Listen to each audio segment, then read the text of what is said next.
আসসালামু আলাইকুম বন্ধুরা।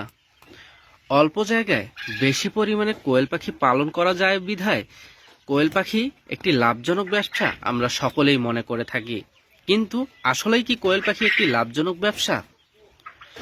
তাদের উদ্দেশ্যে আজকের এই ভিডিওটি, যারা ইউটিউবে ভিডিও দেখে দেখে লাভের আশায় একটি কোয়েল খামার করার পরে যা ধ্বংসের পথে চলে গেছে। আপনারা মনে করেন যে শুরুতেই আমি কোয়েল খামার দিয়ে শুরু থেকেই লাভ করব, তা কিন্তু নয়। আপনি এই বিজনেস শুরু করলে প্রথমে আপনাকে লস স্বীকার করে এই ব্যবসায় আসতে হবে, কারণ নতুন অবস্থায় আপনি কখনোই লাভ করতে পারবেন না। আর 6 মাসের প্ল্যান নিয়ে আপনাকে এই ফিল্ডে আসতে হবে, তখনই আপনি লাভের মুখ দেখতে পারবেন, এর আগে কিন্তু পারবেন না।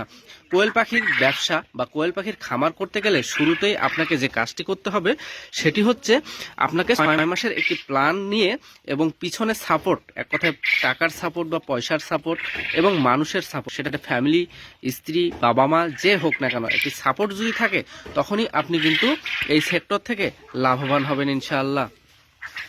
প্রথমত তাদেরকে একটি আদর্শ বাসস্থান দিতে হবে।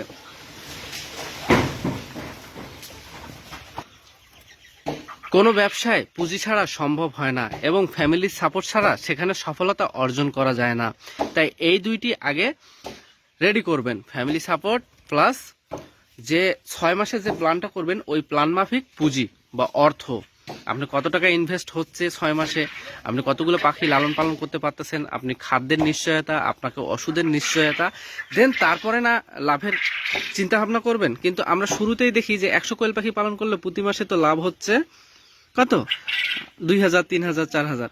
এই লাভটা দেখার পরে আমরা চলে আসি এই সেক্টরে, কিন্তু অবশেষে যে সমস্যার সম্মুখীন হচ্ছি সেটা হচ্ছে লস। কারণ 6 মাস আগে আমি মনে করি যে লাভের চিন্তা করা যাবে না, কারণ এই সেক্টরে আমি প্রায় কত 5 থেকে 6 বছর ধরে আছি। 5-6 বছরে যেটা আমি শিখেছি সেটাই আপনাদের কাছে আমি শেয়ার করার জন্য আসছি, যাতে আপনারা শুরু থেকে লস না খান, এক কথায় বিশাল লস খেয়ে যাতে আপনার খামারটি নষ্ট না হয়ে যায়। এই জন্য আমি আজকের এই ভিডিওটি করতেছি। তাই শুরুর থেকে আপনাদের যেটা প্ল্যানিং করতে হবে, একটি 6 মাসের প্ল্যানিং, 6 মাসে আমার পাখি কতগুলো খাবে, 6 মাসে আমার পাখি কতগুলো ডিম দিবে, 6 মাসে আমার পাখিগুলো থেকে ডিম বিক্রি করে কত টাকা আসবে, 6 মাসে আমার শেডটাতে আমাকে কি কি করতে হবে, 6 মাসে আমার ওষুধ খরচ কত হবে, 6 মাসে আমার বিদ্যুৎ খরচ কত হবে। এই যে একটা ফুল প্ল্যানিং, এই ফুল প্ল্যানিং করার পর আপনাকে এই ফিল্ডে আসতে হবে।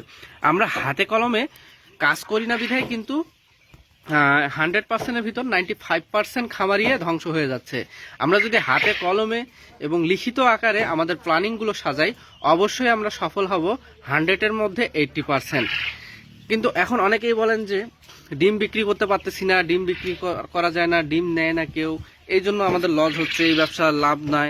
তাহলে যারা হাজার হাজার ডিম উৎপাদন করতেছে তারা কোথায় বিক্রি করতেছে? যারা হাজার হাজার বাচ্চা উৎপাদন করতেছে তাদের কিভাবে লাভ হচ্ছে? এটা কি আপনাদের মাথায় কখনো আসছে? যদি এসে থাকে এটা চিন্তা করবেন, আগে বাজার রেডি করতে হবে, বাজার মানে যাচাইকরণ করতে হবে, আপনার বাজারে কিভাবে বাজারজাতকরণ করবেন। এই বিষয়ে যদি আপনার অভিজ্ঞতা না থাকে তাহলে ভাই এই মাঠে বা এই ফিল্ডে আসবেন না, এই সেক্টরে আসার কোনো দরকার নাই। আর যদি লাভ না হয় তাহলে কেনই আসবেন? আর লাভ করতে চাইলে 6 মাস আপনাকে কঠোর পরিশ্রম দিতে হবে, বাজার রেডি করতে হবে, তখনই আপনি সফল হবেন ইনশাআল্লাহ।